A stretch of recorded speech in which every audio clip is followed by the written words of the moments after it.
The mining vessel Prospector drifted silently through the void, its huge metal body reflecting the distant starlight.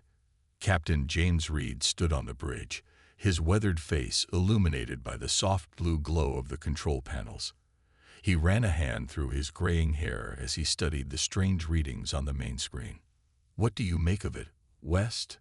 he asked, turning to his communications officer.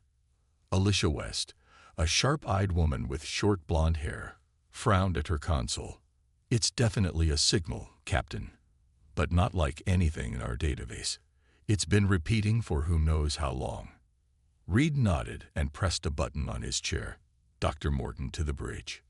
A few minutes later, Lisa Morton hurried onto the bridge. The ship's linguist was tall and thin, with intelligent eyes that sparkled with curiosity behind her glasses. "You found something interesting?" she asked, already moving toward West's station. "A beacon of some kind," Reed explained. "Out here, beyond mapped space. I need to know what it's saying." Morton plugged her tablet into the console and began working. The bridge crew watched in silence as data scrolled across her screen. After 20 minutes, she looked up with a puzzled expression. "It's a warning," she said simply. Reed raised an eyebrow. "A warning about what?" "That's the problem. The language is unlike anything I've seen before. I can only translate parts of it." She pointed to her screen. "It mentions something called a guardian that protects this system. The message repeats that trespassers will be judged, evaluated. The exact meaning is unclear." Marcus Bell, the first officer, stepped forward from his post. His dark skin contrasted with the white of his uniform as he crossed his arms. "Captain, this sounds like a situation worth reporting before we proceed." Reed nodded slowly. "Agreed, but let's gather more information first." He turned to the ship's historian, who had been quietly observing from the corner of the bridge. "Dr. Grant, any thoughts?" Thomas Grant was the oldest person on the bridge, with a full white beard and kind eyes that had seen more than most. He approached the main screen with careful steps. "Throughout human history, there have been mornings like this," he said thoughtfully. "Ancient civilizations often created myths about forbidden territories to keep others away from valuable resources." He studied the beacon's signal pattern. "But there's something familiar about this. So it's just an ancient keep-out sign?" Reed asked. Grant frowned. "Perhaps, or perhaps not. The patterns here remind me of legends from Earth, stories that appeared in multiple cultures about guardians of sacred places." Bell shifted uncomfortably. "Captain, I recommend we mark this location and report back to Helios before crossing the boundary." Reed considered this for a moment, then nodded. "Send the data to corporate. Let them decide if it's worth the risk." 3 hours later, Reed sat in his private quarters, reading the message from Helios Mining Corporation for the third time. "Proceed with resource scanning in the system beyond the beacon. Initial data suggests exceptionally high mineral concentrations. Complete bonus structure attached. Priority level. Maximum." A knock at his door interrupted his thoughts. "Enter," he called. Bell stepped inside, his face tense. "You've received orders." Reed nodded and showed him the message. Bell read it and frowned deeply. "They're ignoring the warning completely," Bell said. "No caution at all." "The potential payoff is enormous," Reed replied, pointing to the bonus figures. "Enough to set the entire crew up for life." "If we live to spend it," Bell muttered. Reed stood up and placed a hand on his friend's shoulder. "Marcus, this wouldn't be the first time ancient warnings turned out to be nothing but dust and superstition. Remember the Cygnus cluster? Those deadly guardian spirits turned out to be natural gas clouds." "This feels different," Bell insisted. "It always does," Reed said with a slight smile. "Prepare the ship to cross the boundary. I'll address the crew." An hour later, the Prospector hovered near the invisible line marked by the beacon's signal. The entire crew had gathered in the ship's main hall to hear the captain's announcement. Reed stood before them, projecting confidence he didn't entirely feel. "We have orders to proceed into this system for mineral survey. Corporate believes the warning beacon is an ancient attempt to scare off competitors from a resource-rich territory. Dr. Grant stood up from his seat. Captain, I've been researching further. There are striking similarities between this beacon's message and ancient Earth myths about territories protected by beings of great power. The warnings all speak of judgment that is pure, based only on actions, not intentions. Reed nodded respectfully. Noted, Doctor. But we have our orders. The potential discovery here could advance human expansion by decades. Or end it entirely, Grant said quietly, but he sat down without further argument. Reed looked across the faces of his crew, some excited by the potential bonus, others concerned by the unknown. We cross in 30 minutes. To your stations. The prospector moved slowly past the beacon, its engines humming as it pushed into the forbidden space. For a moment, every system on the ship flickered and died. Darkness enveloped the bridge. Then, just as suddenly, everything returned to normal. Status report, Reed demanded, his knuckles white as he gripped the arms of his chair. All systems functioning normally, Captain, the engineering officer reported. That power fluctuation lasted exactly 3.14 seconds. Pi, Dr. Morton whispered, exactly pi seconds. Reed pretended not to hear her. See, he said to the bridge crew.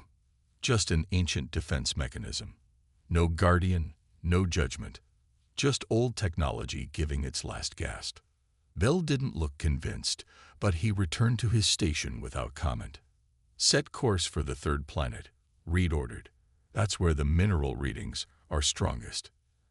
As the prospector moved deeper into the system, none of the crew noticed the subtle changes beginning in the ship's systems, microscopic alterations in the hull, tiny adjustments in the computer code, almost imperceptible shifts in the engine frequency. Nor did they see the shadow that briefly passed across the distant star, as if something massive had moved in front of it, something that had been watching and waiting for a very, very long time.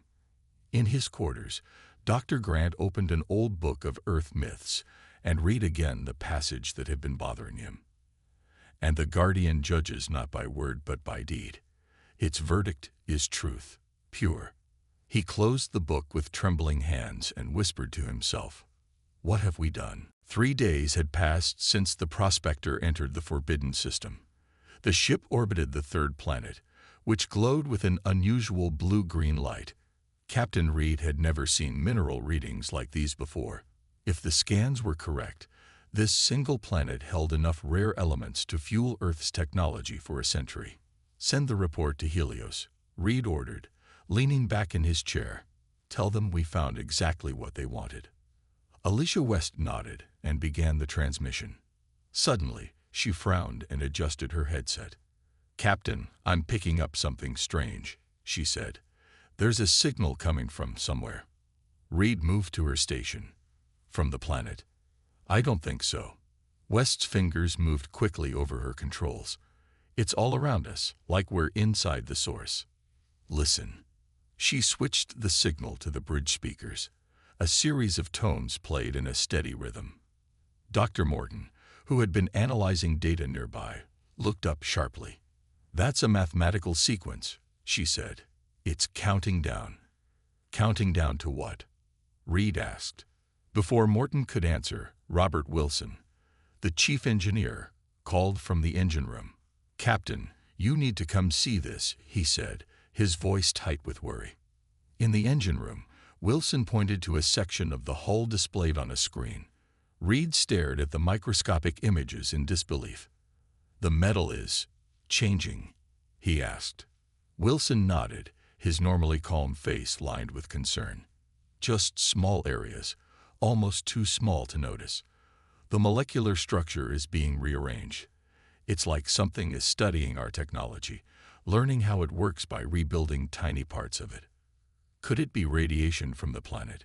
Reed suggested. "No radiation could do this." Wilson pointed to a particular pattern. "This is organized. Deliberate." Reed frowned and tapped his communicator. Dr. Grant to the engine room. When the historian arrived, Reed showed him the changes in the hull. Grant's face went pale. "This matches the stories," he whispered. "The old myths say the Guardian studies trespassers before judging them. It learns everything about them first." Reed rubbed his forehead. "These are just stories, Doctor. Stories that match exactly what's happening." Grant insisted. "Captain, we need to leave this system now." Reed's communicator beeped before he could respond. "Captain, to the mess hall," came Bell's urgent voice. "We have a situation with the crew." In the mess hall, Reed found several crew members sitting in a circle, their faces drawn with exhaustion. "None of them have slept in 24 hours, Bell explained quietly. "They're all having the same nightmare." "What nightmare?" Reed asked. A young engineer named Taylor looked up with bloodshot eyes. "A huge ship," she said, "bigger than anything humans have ever built. It rises from darkness, watching us, judging us." Others nodded in agreement. One by one, they described the same dream. A massive vessel of impossible size and strange design, emerging from shadow with a sense of ancient power. Reed tried to sound confident. "It's just stress. The isolation of deep space gets to everyone eventually." "All of us having the exact same dream?" Taylor asked. "That's not stress, Captain. That's something else." Reed had no answer for that. Back on the bridge, Reed stared at the planet below, wrestling with his decision. The mineral wealth was beyond imagination, but the strange events were becoming harder to ignore. "Captain," West called suddenly. "Incoming transmission from Helios. Priority 1. The main screen lit up to show the stern face of Michael Hayes, the corporate director for deep space operations. His expensive suit and perfectly combed hair seemed out of place among the practical uniforms of the ship's crew. "Captain Reed," Hayes said without greeting. "Excellent work locating those mineral deposits. I'm on my way to your position now." Reed blinked in surprise. "You're coming here personally?" "The potential value of this discovery warrants executive oversight," Hayes replied with a thin smile. "My transport will arrive in 12 hours. Prepare for my arrival." The screen went dark. Bell moved to Reed's side. "They're sending a director out here." "That never happens." "The deposits must be even more valuable than we thought," Reed said, but a knot of worry tightened in his stomach. That night, after most of the crew had retired to their quarters, Reed sat alone on the bridge, reviewing the day's reports. Dr. Grant's warnings echoed in his mind, along with the crew's shared nightmare. Suddenly, every light and system on the ship shut down simultaneously. Complete darkness enveloped the bridge. Reed sat perfectly still, his heart pounding in his ears.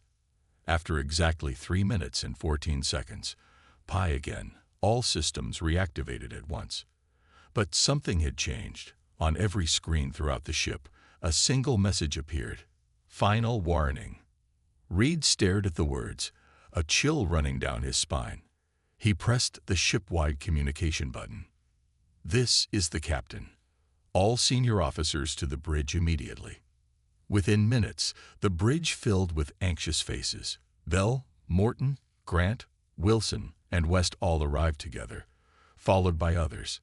No one spoke as Reed pointed to the message still displayed on every screen.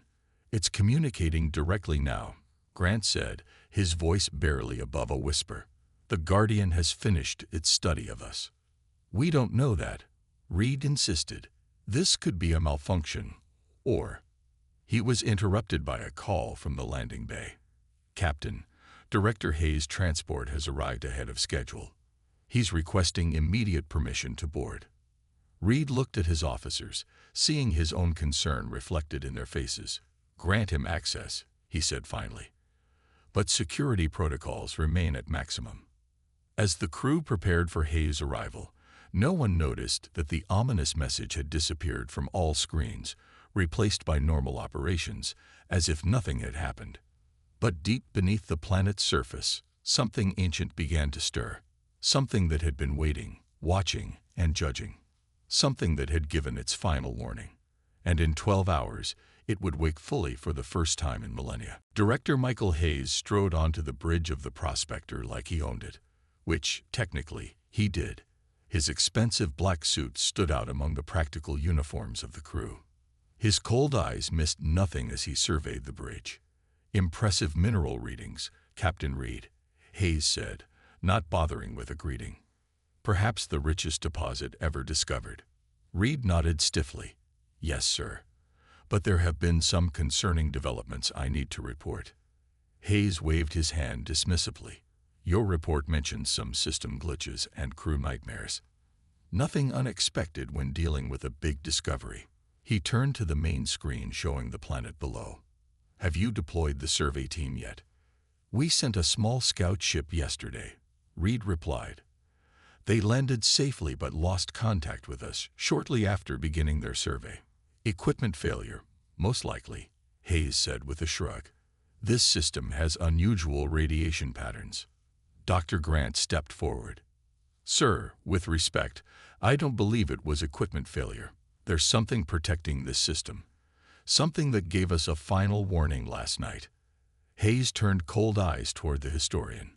"Ah, Dr. Grant, your file mentions your interest in mythology." He smiled thinly. "We're here for facts, Doctor, not fairy tales." The warning message appeared on every screen simultaneously, Reed pointed out. "And the crew's shared nightmare." "Mass hysteria," Hayes interrupted. "It happens in isolated crews. Now, since the scout team is delayed, we'll move directly to Phase 2. He pulled out a tablet and brought up a schematic of large machines. "Deploy the automated mining drones. I've brought 12 with me. They can begin preliminary extraction immediately." First Officer Bell exchanged worried glances with Reed. "Sir, is that wise before we understand what happened to our scout team?" Hayes' smile disappeared. "Let me be clear. This discovery could be worth trillions. Every hour we delay costs Helios millions. Deploy the drones immediately." Reed hesitated, then nodded reluctantly. "Prepare the mining drones for deployment," he ordered. 4 hours later, Reed stood in the observation room with Hayes, watching on the screen as the mining drones began cutting into the planet's surface. Great clouds of dust rose as their powerful drills bit into the blue-green rock. "Beautiful, isn't it?" Hayes said, his eyes gleaming. "The sound of progress." Before Reed could answer, the ship's sensors began blaring alarms. "Captain." West's voice came through the communicator. "Massive energy spike from the planet's surface." Reed rushed back to the bridge with Hayes close behind. The main screen showed a mountain range near the mining site beginning to move. "What are we looking at?" Hayes demanded. No one answered at first, all eyes fixed on the screen in disbelief. The mountain wasn't a mountain at all. It was rising, revealing the structure beneath, a structure of impossible size and alien design. "That's," Dr. Morton whispered, "that's a ship." The object rising from the planet's surface was undeniably a vessel, but unlike anything humans had built or even imagined. It stretched for miles, its dark surface covered in strange patterns that seemed to shift and change as they watched. It rose silently, majestically, until it hovered above the mining site. "The warship," Taylor said from her engineering station, her face pale. "It's the ship from our dreams." Dr. Grant rushed to his console and began pulling up files. "The Guardian," he muttered. "It's real." Hayes stared at the screen, his confident manner cracking slightly. "How big is that thing?" "Based on initial scans," Bell replied quietly, "over 50 miles long." "Impossible," Hayes whispered. "It's holding position directly above our mining operation," West reported. "No signals, no energy weapons charging. It's just watching." Hayes quickly regained his composure. "Captain Reed, what defensive capabilities does this ship have?" Reed turned to Hayes in surprise. "Sir, we're a mining vessel. We have point defense systems for asteroids, but nothing that could possibly affect something of that size." "We need to prepare for hostile action," Hayes insisted. "That thing could attack at any moment. Or it might be responding to our mining operation," Dr. Grant suggested. We are the intruders here, after all. Hayes ignored him. Is there any weaponry on board that could be modified for self-defense? Reed hesitated. The mining drones have explosive charges for breaking up large deposits, but I strongly advise against any aggressive action. Your concern is noted, Hayes said coldly. But Helios protocol is clear. We must demonstrate strength when confronted. He turned to West. Officer, open a ship-wide channel. With Reed's reluctant nod, West complied. Attention all personnel, Hayes announced. I am assuming direct command under Helios emergency protocols. Prepare mining drones 7 through 12 for defensive deployment. In the archives room, Dr. Grant worked frantically, connecting his findings to the massive ship now hovering above the planet. The same pattern, he muttered to himself, comparing ancient Earth drawings with the ship's design. Guardian vessels in 12 different Earth mythologies, all describing judgment that is pure. His screen suddenly filled with a new translation of the original warning beacon, completed by Dr. Morton's language programs. Grant read it with growing horror. The Guardian judges not by intent, but by action alone. Its verdict is truth, pure. Those who heed the warning may pass in peace. Those who take what is not theirs face judgment. Grant grabbed his communicator. Captain Reed, I need to speak with you immediately. On the bridge, Reed received Grant's message just as Hayes finished directing the weapons team to arm the mining drones with explosives. Sir, Reed said urgently, Dr. Grant has new information about. Launch the drones, Hayes ordered, ignoring Reed completely. Reed watched in dismay as 6 mining drones, now converted to makeshift missiles, shot toward the massive warship. They looked tiny against its enormous bulk, like insects attacking an elephant. The drones never reached their target. About halfway to the warship, they simply disappeared. No explosion, no debris, no impact. They vanished as if they had never existed. Silence fell over the bridge. What just happened? Hayes demanded. Before anyone could answer, every crew member suddenly clutched their heads as images flooded their minds. Visions of planets stripped bare, dying worlds, extinct species, and civilizations that had collapsed after depleting their resources. They saw dozens of alien ships like their own, coming to mine and take, ignoring warnings, until nothing remained but dust. They were seeing the fates of those who had come before them, those who had ignored the warnings, those who had been judged. The visions faded, leaving the bridge crew of the Prospector shaken and silent. Captain Reed gripped his chair to steady himself, the images of devastated worlds still fresh in his mind. What was that? Hayes demanded, his face pale. He alone seemed more angry than frightened. Some kind of psychological attack. Dr. Grant entered the bridge, his tablet clutched tightly in his hand. Not an attack, he said firmly. A warning, or rather, evidence. The Guardian is showing us what happened to others who ignored the warnings. Hayes turned on the historian. Your superstitions aren't helpful, Doctor. It's not superstition, Dr. Morton interrupted, stepping forward. I've completed the full translation of the beacon message. She looked at Reed. Captain, it says, this system stands as testament to balance. The Guardian judges not by word but by deed. Its verdict is truth, pure.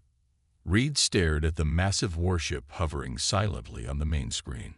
It judged our actions, not our words. And we failed that judgment, Bell added quietly.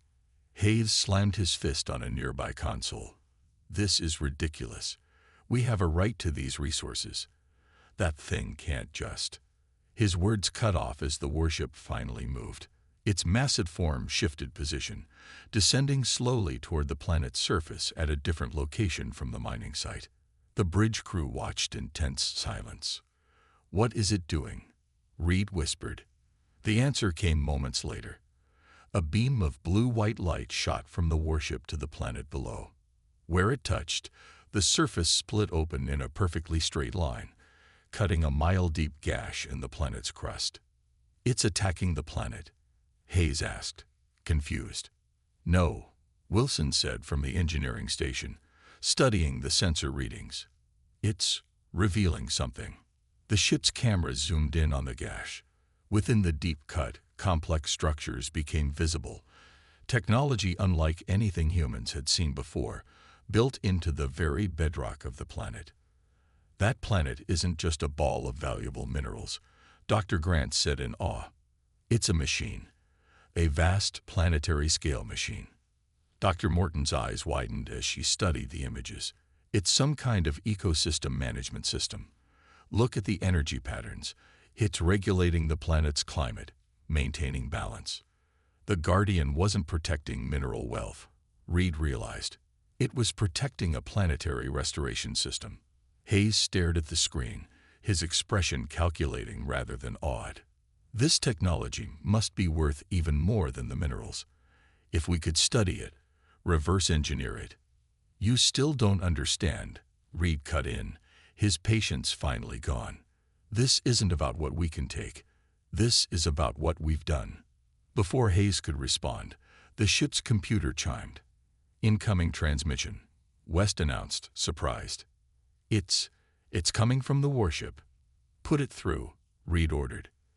The main screen flickered, but instead of showing an alien face or written message, it displayed a series of images. The prospector arriving in the system, the scout ship landing, the mining drones beginning their work. Each action was paired with an evaluation symbol, not in any human language, but somehow perfectly understandable to everyone watching. The mining operation received the most severe negative judgment. It's showing us our actions as it sees them, Morton explained, judging us by what we did, not what we said or intended. The final image showed two possible futures.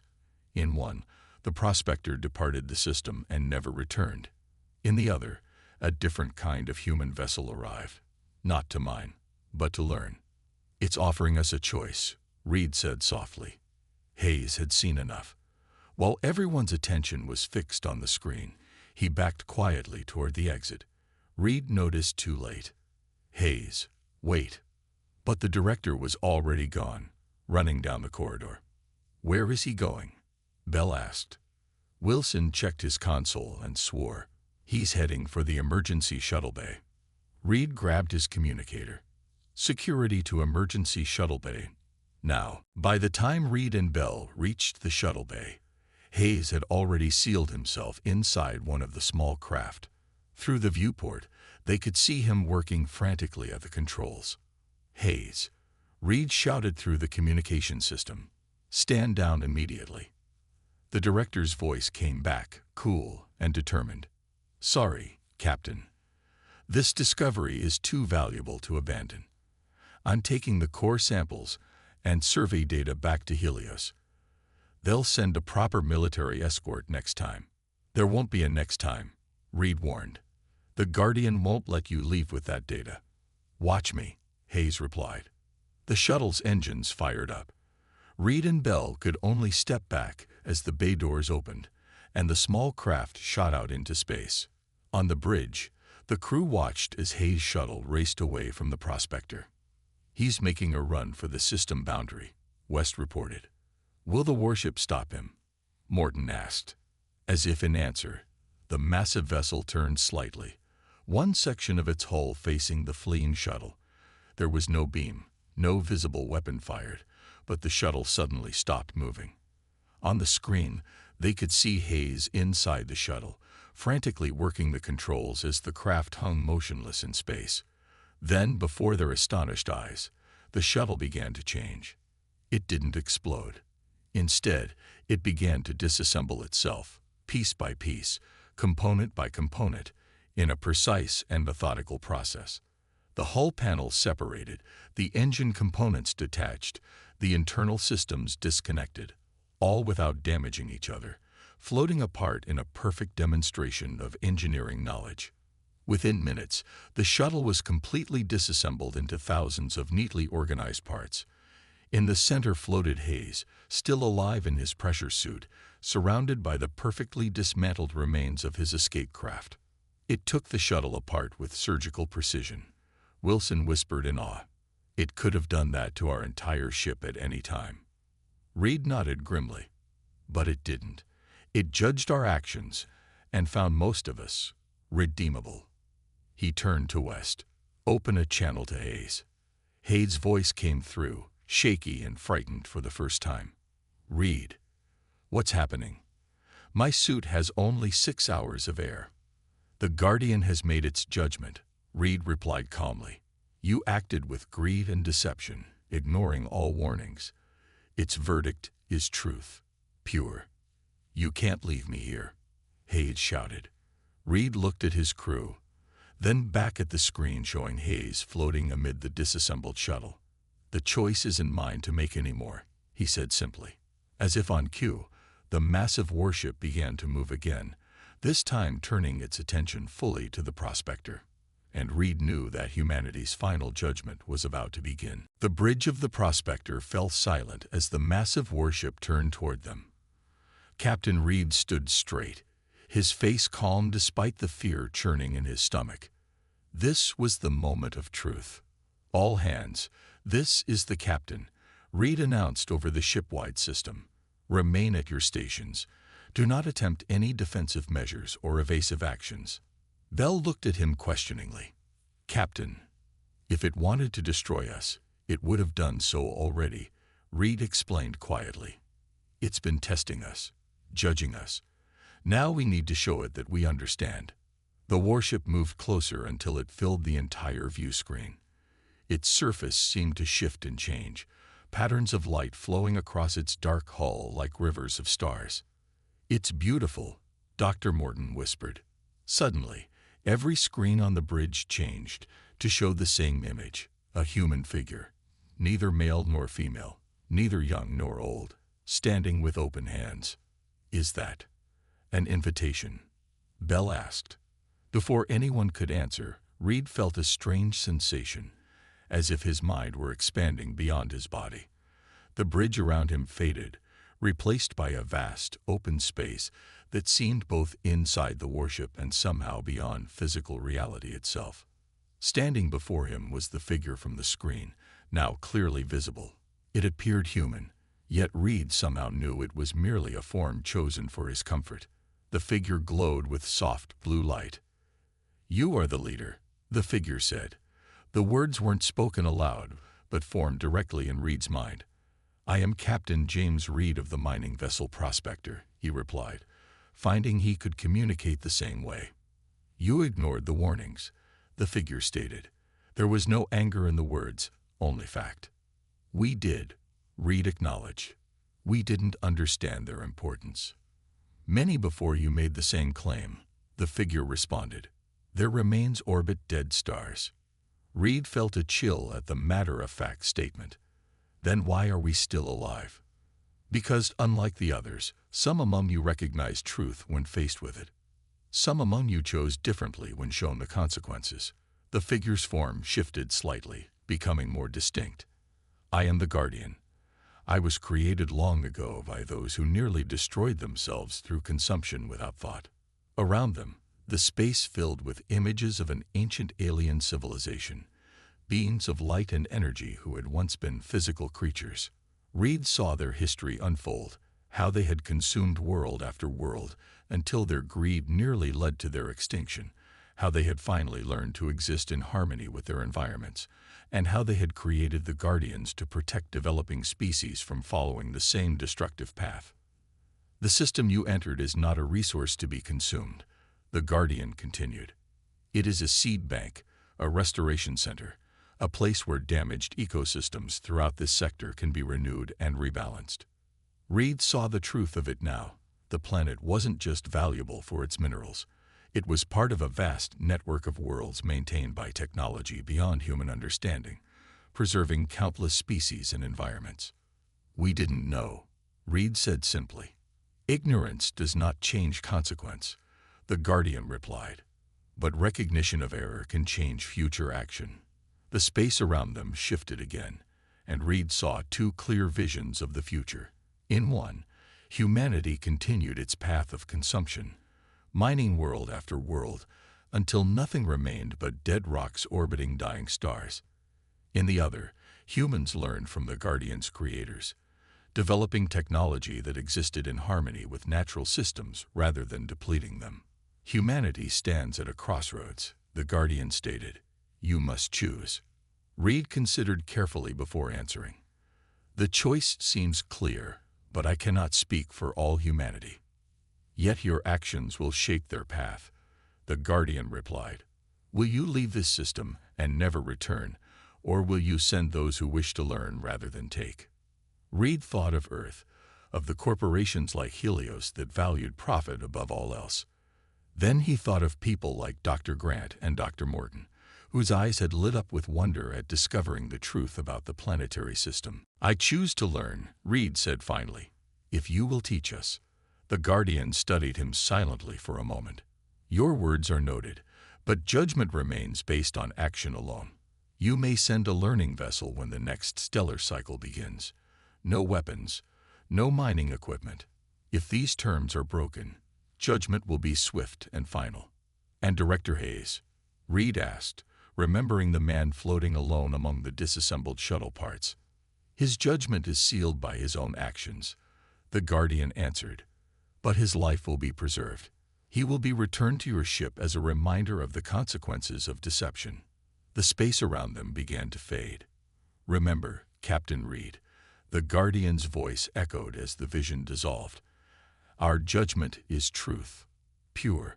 We see only what you do, not what you claim to believe. Reed blinked and found himself back on the bridge of the Prospector. Only seconds had passed, though it had felt like hours. Captain. Bell was looking at him with concern. Are you all right? Yes, Reed said, his voice steady. I've spoken with the Guardian. He quickly explained what had happened and the choice he had made. As he finished, West called out from her station. Captain, I'm picking up a signal from Hayes' suit. It's moving. Back toward us. On the screen, they could see Hayes' pressure-suited figure being gently pushed through space toward the Prospector, guided by an invisible force. Prepare to retrieve the Director, Reed ordered, and set course to leave this system. He turned to Dr. Grant and Dr. Morton. I need you two to prepare a full report of everything we've learned here. Not for Helios, but for the Scientific Council on Earth. They won't believe us, Morton said. Not without proof. Reed smiled slightly. We have proof. He nodded toward Hayes, who was now visible through the observation window as the retrieval team guided him into the airlock. And I think the Director will be very cooperative in confirming our story. 1 month later, Reed stood before the Earth Science Council, finishing his testimony. The room was silent as the assembled scientists and officials absorbed his story. And so, Reed concluded, the Guardian offered humanity a choice: continue down our current path of consumption or learn a better way. He gestured to where Hayes sat, subdued and humbled by his experience. Director Hayes can confirm everything I've told you. Hayes nodded slowly. It's all true. The Guardian's judgment was perfect, pure. An older council member leaned forward.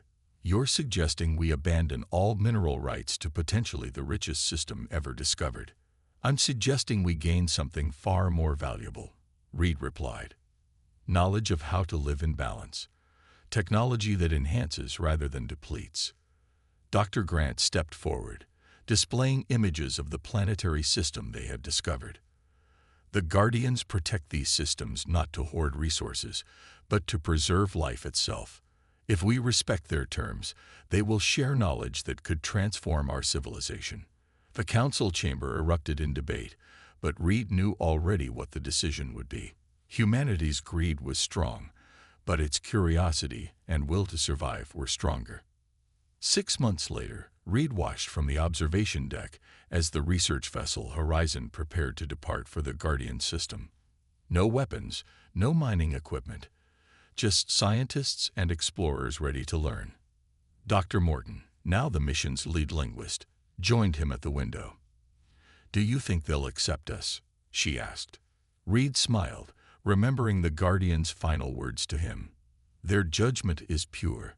They'll see our actions for what they are. As the Horizon moved away from Earth, Reed thought about the long journey ahead for humanity. They had ignored the warnings once, but now they had a second chance. A chance to prove they could be more than just takers. A chance to show that humans, too, could learn the truth about balance.